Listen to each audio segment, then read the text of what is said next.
দেখো আজকে পুকুর থেকে কত বড় বড় মাছ ধরলাম। আমি আজকে বিকেলে ঘরের মধ্যে একটু বসে টুকটাক কাজ করছিলাম, তো বাবা হঠাৎই ডেকে বললো, বাবা বালতি নিয়ে বাইরে আয়, পুকুর থেকে মাছ ধরবো। তো পুকুরে আজকে জাল ফেলেছিল, জাল দিয়ে মাছ ধরছিল, বেশ কয়েকদিন বড়শি দিয়ে ধরা হয়েছে, এখনো বড়শিতে সেরকম ঠিকঠাক মাছ ওঠে না।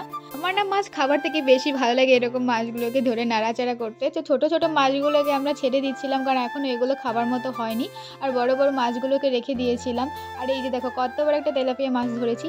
তো আমি একবার বালতি নিয়ে পুকুরের এপাশ থেকে ওপাশ করছিলাম। এদিকে দেখো আমাদের মাঠে সবজি চাষ শুরু হয়ে গেছে। আমাদের পুকুরে না আগেরবার বাবা ১০ কিলো কই মাছ ছেড়েছিল, কিন্তু সেইখান থেকে সমস্ত কইগুলো বৃষ্টির জলে বেরিয়ে গেছিল। আমার মা বলে যে এদিক থেকে বৃষ্টির জল নামে, তার উল্টো দিক দিয়ে নাকি কইগুলো বেরিয়ে চলে যায়।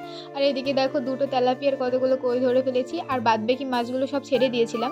তো এবারে আমার মেজো কাকার পুকুরে জাল ফেলা হয়েছিল, আর সেইখান থেকে এই দুটো মাছ উঠেছিল। চলো আজকে ভিডিও এটুকু দেখা হচ্ছে অন্য কোনো ভিডিওতে, ততক্ষণে টেক কেয়ার, বাই বাই।